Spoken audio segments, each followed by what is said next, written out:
Hi friends, ఈ video మీకు నచ్చినట్లయితే సబ్స్క్రైబ్ చేయండి, లైక్ చేయండి, షేర్ చేయండి. మిస్సమ్మ వాళ్ళ నాన్నగారికి భోజనం తినిపిస్తూ ఉంటుంది. ఆయనకు పొలమారితే వాటర్ తాగిస్తుంది.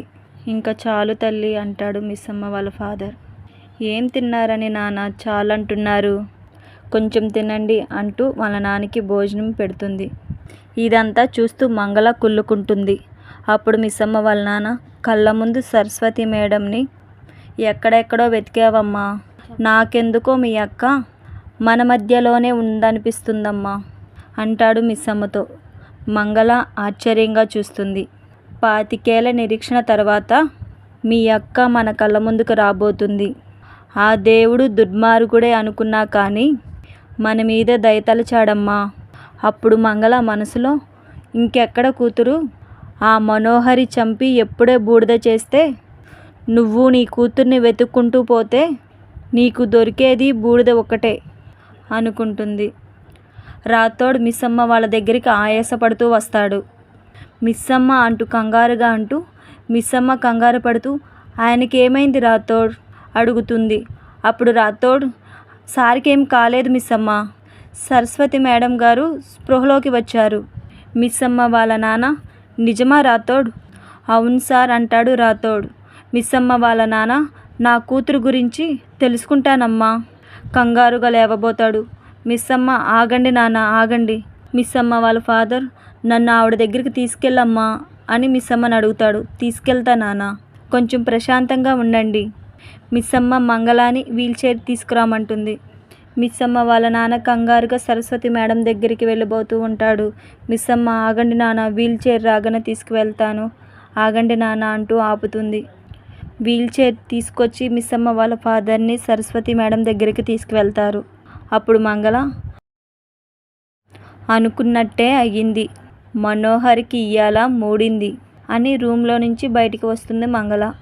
మిస్సమ్మ వాళ్ళ నాన్న అమర్ గారితో, బాబుగారు, సరస్వతి మేడంని చూడాలి బాబుగారు, నా కూతురు గురించి తెలుసుకోవాలి అడుగుతాడు అమర్ని. మనోహరి కోపంగా చూస్తుంది. కొద్దిసేపు ఆగండి బావగారు అని అమర్ వాళ్ళ నాన్నగారు అంటారు.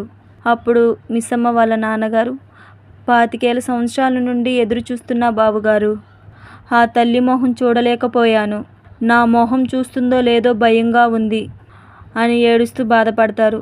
అందరూ బాధపడతారు. మనోహరి వాళ్ళ వైపు కోపంగా చూస్తుంది. 25 ఏళ్లుగా నా కూతుర్ని చూసే క్షణం కోసం గతంలో చేసిన తప్పు వెనక పరిగెడుతూనే ఉన్నాను. పరిగెత్తి అలసిపోయానే తప్ప నా కూతుర్ని చూడలేకపోయాను. కానీ నా కూతురు అడుగు దూరంలో ఉందని తెలుసుకుని ఆగలేకపోతున్నాను బావగారు, నన్ను లోపలికి వెళ్ళనివ్వండి అంటూ ఏడుస్తూ లేవబోతాడు. వాళ్ళందరూ ఆపుతూ, అమర్, మీ కంగారు నాకు అర్థమైంది. లోపల ఆవిడకి ట్రీట్మెంట్ జరుగుతుంది. ఆవిడ కళ్ళు తెరిచిన వెంటనే మీ కూతురు గురించి, నా భార్య చావుకి కారణమైన వాళ్ళ గురించి తెలిసిపోతుంది అని అమర్ మిస్సమ్మ వాళ్ళ నాన్నతో అంటాడు. మనోహరి కోపంగా చూస్తుంది. అప్పుడు మంగళ మనోహరితో, నా మాట గట్ల విను, అమరేంద్రకి అరుంధతిని చంపింది నువ్వేనని తెలిసేలోపు ఆయన కంటికి కనిపించనంత దూరం పారిపో, లేదంటే ప్రాణాలు పోగొట్టుకుంటావు. అతని మౌనం వెనుక ఉన్న కోపాన్ని నువ్వసలు తట్టుకోలేవు, పారిపో అంటుంది. అప్పుడు మనోహరి, అడ్డొచ్చిన వాళ్ళ ప్రాణాలు తీయడం తప్ప పారిపోవడం తెలియదు మంగళ, నాకు జరిగేదాన్ని ఏం చేసి ఆపాలో ఆలోచించు.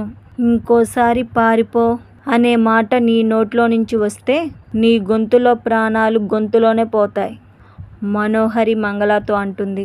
అరుంధతి దేవుడా, జరిగిన ఘోరాలకు, జరగబోయే ప్రమాదాలకు ఆ మనోహరి కారణమని ఆయనతో చెప్పే అంత ఓపిక మేడంకి ఇవ్వు అని దేవుని ప్రార్థిస్తుంది అరుంధతి. అందరూ బయట వెయిట్ చేస్తూ ఉంటారు. అప్పుడు మిస్సమ్మ మనసులో, మనోహరి గురించి నీ కుట్రలు కుతంత్రాలతో నీ ఉచ్చును నువ్వే బిగించుకున్నావు మనోహరి, భయం లేకుండా విచక్షణ లేకుండా విర్రవీగిపోయావు, ఇప్పుడు అనుభవించు అని మనసులో అనుకుంటుంది. అప్పుడు మిస్సమ్మ వాళ్ళ నాన్న మనసులో, ఆ సరస్వతి మేడం నా కూతురు గురించి చెప్పేలాగా చేయి స్వామి అనుకుంటాడు. అప్పుడు నర్స్ డాక్టర్ గారు పేషెంట్ కళ్ళు తెరిచింది అని చెప్తుంది. సరస్వతి మేడంకి స్పృహ వస్తుంది. అప్పుడు డాక్టర్ సరస్వతి గారు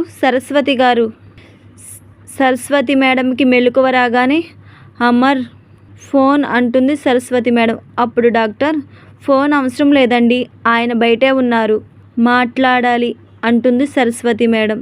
అప్పుడు డాక్టర్ అమ్మా మీరు మాట్లాడే పరిస్థితిలో లేరు, ముందు మీరు కోలుకోండి తర్వాత మాట్లాడుదురు కానీ అంటుంది. అప్పుడు సరస్వతి మేడం మాట్లాడాలి. అప్పుడు డాక్టర్ సరే రిలాక్స్, ఆగండి నేను ఆయన తీసుకుని వస్తాను అని డాక్టర్ బయటికి వస్తారు. మిస్సమ్మ వాళ్ళ నాన్న కంగారుగా డాక్టర్ గారు సరస్వతి మేడం కళ్ళు తెరిచారా అని కంగారుగా అడుగుతాడు. అప్పుడు అమర్ ఇప్పుడు ఎలా ఉన్నారు అని డాక్టర్ని అడుగుతాడు. అప్పుడు మిస్సమ్మ మాట్లాడుతున్నారా మేడం? అప్పుడు డాక్టర్ గారు స్పృహలోకి వచ్చి మేడం అమర్ గారితో మాట్లాడాలని అనుకుంటున్నారు అని చెప్తుంది. అప్పుడు అమర్ మిస్సమ్మ వాళ్ళ నాన్నతో నేను వెళ్ళి మీ కూతురు గురించి కూడా కనుక్కుంటానండి. అప్పుడు మంగళ మనోహరితో అయిపోయింది, ఇవాల్టితో అంతా అయిపోయింది, నిన్ను నమ్ముకున్నందుకు నా తమ్ముడు జైలుకి పోయిండు, నేను అమరేంద్ర చేతిలో చావబోతున్నాను అంటుంది. అమరేంద్ర సరస్వతి మేడం దగ్గరికి వెళ్తాడు. అమర్ సరస్వతి గారు అమరేంద్ర సరస్వతి మేడం చేయి పట్టుకుంటాడు.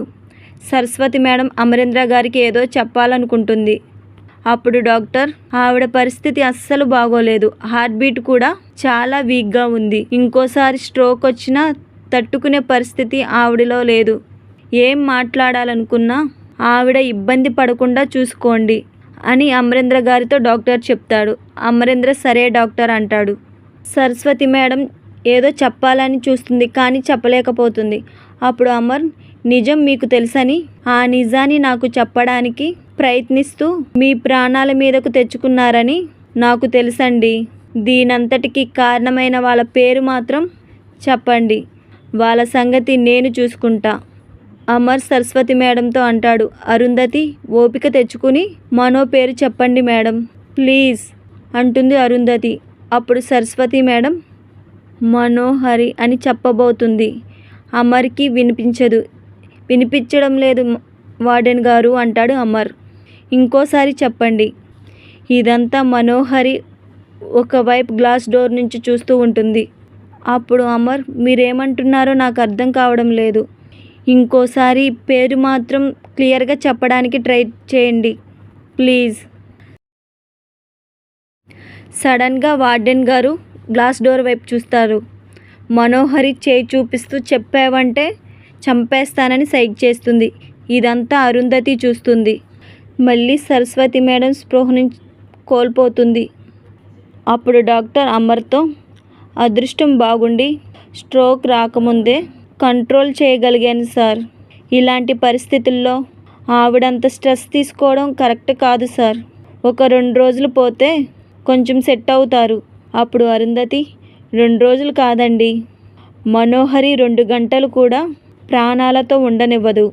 అప్పుడు అమర్ అరుంధతిని చంపిన వాళ్ళు ఎక్కడ తప్పించుకుంటారా అని మీరు భయపడకండి, వాళ్ళు ఏ ముసుగులో నా ముందు తిరుగుతున్నా వాళ్ళని పట్టుకుని తీరుతాను, ఆరుని చంపిన వాళ్ళకు శిక్ష వేసి తీరుతా అమర్ అంటాడు డాక్టర్తో. అప్పుడు అమర్ బయటికి రావడం గారు బాబుగారు సరస్వతి మేడం ఏమన్నా మాట్లాడారా? లేదండి, ఆవిడ చాలా నీరసంగా ఉన్నారు, 2 రోజుల వరకు డిస్టర్బ్ చేయొద్దని డాక్టర్ గారు చెప్పారు. మీరేం ఫీల్ అవ్వకండి అంకుల్, వార్డెన్ గారికి మీ కూతురి విషయం తెలిసినా తెలియకపోయినా మీ పెద్ద కూతురిని వెతికి పట్టుకుని మీ దగ్గరికి చేర్చే బాధ్యత నాది, మిస్సమ్మ వాళ్ళ నాన్నగారితో అంటాడు అమర్. అప్పుడు మిస్సమ్మ వాళ్ళ ఫాదర్ మీరు మాటిచ్చారు, నాకు అదే చాలు, నా కూతుర్ని తీసుకొచ్చి నా కళ్ళ ముందు నిలబెడతారు, నాకింకా ఏ భయమూ లేదు. అప్పుడు అమర్ వాళ్ళ నాన్నతో నాన్న మీరు ఇంటికి వెళ్ళిపోండి, నేను రాథోడ్ ఆశ్రమానికి వెళ్ళి అరుంధతి వాళ్ళ తల్లిదండ్రుల గురించి కనుక్కుంటాను. అక్కడి నుంచి రాథోడ్ని తీసుకువెళ్తాడు అమర్. అప్పుడు అమర్ నాన్నగారు జాగ్రత్త బావగారు, మిస్సమ్మ లోపలికి తీసుకువెళ్ళి నాన్నగారిని అంటాడు అమర్ నాన్నగారు. అక్కడ నుంచి అమర్ నాన్న వాళ్ళు వెళ్ళిపోతారు. అప్పుడు మంగళ మనోహరితో, ఇది గెలుపు అనుకోవాలా ఓటమి అనుకోవాలా? అమరేంద్ర బాబుకి ఈ కుటుంబమే తన భార్య కుటుంబం అని తెలిసిపోతే అంటుంది. అమరేంద్ర ఆశ్రమానికి వెళ్ళి వార్డెన్తో మాట్లాడతాడు. నా వైఫ్ అరుంధతి అని సరస్వతి గారి దగ్గరే పెరిగింది. తన పేరెంట్స్ ఎవరో వెతుకుతూ ఉంటే సరస్వతి గారికి ఈ ఆశ్రమం నుంచే అరుంధతిని ఇచ్చారని తెలిసింది. అరుంధతి పేరెంట్స్ గురించి కనుక్కోవడానికి వచ్చాం. అప్పుడు వార్డెన్, పిల్లల్ని వద్దని వదిలించుకుని వెళ్ళిపోయే వాళ్ళు పేర్లు వివరాలు ఇస్తారా సార్? ఒకవేళ ఇచ్చినా అవన్నీ ఫేకే అయ్యుంటాయి. మరోలా అనుకోకండి సార్. వారానికి ఎంతోమంది పిల్లల్ని వదిలేసి వెళ్తూ ఉంటారు. అప్పుడు అమర్, అంటే నా వైఫ్ వాళ్ళ ఫ్యామిలీని కనుక్కోవడం నాకు చాలా అవసరం మేడం. ఏదో ఒక చిన్న ఇన్ఫర్మేషన్ ఇచ్చినా చాలు, మాకు హెల్ప్ చేసిన వాళ్ళు అవుతారు అంటాడు. అప్పుడు వార్డెన్ గారు, సరే సార్, ఒకసారి చెక్ చేస్తాను. ఫైల్ చెక్ చేస్తుంది మేడం. అప్పుడు అమర్, మేడం, సరస్వతి మేడంకి మా వైఫ్ని 1993 నవంబర్లో ఇచ్చారని చెప్పింది. అప్పుడు వార్డెన్ గారు, సరే సార్, ఒకసారి చెక్ చేస్తాను. అప్పుడు వార్డెన్ మేడం అమర్తో, మీరు చెప్పిన టైంకి సరస్వతి మేడంకి 10 మంది పిల్లల్ని పంపించాం సార్. అందులోనే ఎవరైనా అయ్యుండొచ్చు. ఆ 10 మంది మాకు 10 ప్లేసెస్ నుంచి వచ్చారు. మీరు చెప్పిన అరుంధతి పేరు కూడా ఈ లిస్టులో లేదు సార్ అని అమర్తో చెప్తుంది. అప్పుడు అమర్, అంటే ఆ పేరు సరస్వతి పెట్టారు. అప్పుడు ఆ మేడం, అయితే ఆ అమ్మాయి పేరెంట్స్ని కనిపెట్టడం చాలా కష్టం సార్. పేరు కూడా రికార్డ్స్లో లేదంటే ఖచ్చితంగా ఆ పాపని ఎక్కడైనా వదిలేసి వెళ్ళుండాలి వాళ్ళ పేరెంట్స్. లేదా ఎవరూ లేనప్పుడు ఆశ్రమం ముందు వదిలేసి వెళ్ళిపోయి ఉండాలి. అప్పుడు ఆ మేడం అమర్ గారితో, సార్ ఒక్క నిమిషం, ఇప్పుడే వస్తాను. ఒక ఫైల్ తీసుకొచ్చి పిల్లల్ని ఆశ్రమంలో చేర్పించినప్పుడు వాళ్ళ ఒంటి మీద ఏమున్నా గుర్తులను రికార్డ్స్లో రాస్తూ ఉంటాం. అప్పుడు అమర్, ఆరు వాళ్ళ పేరెంట్స్ తనని వదిలేసినప్పుడు తన దగ్గర ఏమున్నా మీ రికార్డ్స్లో ఉంటాయి. అప్పుడు వార్డెన్, ఆ 10 మందికి కావాల్సిన డీటెయిల్స్ ఈ ఫైల్లో ఉంది సార్. మీరు చెప్పిన ఆ అమ్మాయి డీటెయిల్స్ సరస్వతి వార్డెన్కి తెలిసుండొచ్చు. ఆవిడ ఆశ్రమంలో ఒక్కసారి కనుక్కోండి. ఆ గుర్తులు కానీ తెలిస్తే అమర్తో అంటుంది. అప్పుడు అమర్, ఇప్పుడు వెళ్ళి ఏమన్నా ఉంటే నేను వెళ్ళి తీసుకుని వస్తాను మేడం, థ్యాంక్ యూ అని చెప్పి వెళ్ళిపోతాడు. మనోహరి హాస్పిటల్లో టెన్షన్ పడుతూ ఉంటుంది. మనోహరి ఫోన్కి ఒక మెసేజ్ వస్తుంది. మెసేజ్ ఓపెన్ చేయగానే కంగారుగా చూస్తుంది. డబ్బులు సిద్ధం చేసుకో మనోహరి, లేదంటే నీ వీడియోని అమరేంద్రకి పంపడానికి సిద్ధమైపోతా అని మెసేజ్ పెడతారు. మనోహరి టెన్షన్ పడుతూ ఉంటుంది. ఆ మెసేజ్ పంపిన నెంబర్కి మనోహరి కాల్ చేస్తే స్విచ్ ఆఫ్ అని వస్తుంది. సమస్యల సుడిగుండంలో ఇరుక్కుపోతున్నాను. ఒక్కొక్కటిని దాటుకుంటూ బయటపడాలి. తెలియని శత్రువుతో పోరాడే శక్తి లేదు. ముందు కళ్ళ ఉన్న సమస్య నుంచి బయటపడాలి అంటూ సరస్వతి మేడం ఉన్న రూమ్ దగ్గరికి వెళ్ళి పోలీస్తో, సార్ ఆ రూమ్ దగ్గరికి వెళ్ళాలి. అప్పుడు పోలీస్, పర్మిషన్ లేకుండా ఎవరిని పంపించొద్దని చెప్పారు మేడం అంటాడు.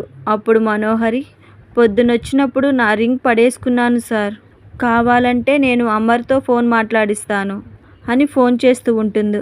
అప్పుడు కానిస్టేబుల్, మీరు వెళ్ళండి మేడం, పర్వాలేదు, లోపలికి పంపిస్తాడు మనోహర్ని. ఎవరికి కనపడకుండా ఇంజెక్షన్ తీసుకొస్తుంది మనోహరి సరస్వతి మేడంకి ఇంజెక్షన్ చేయడానికి.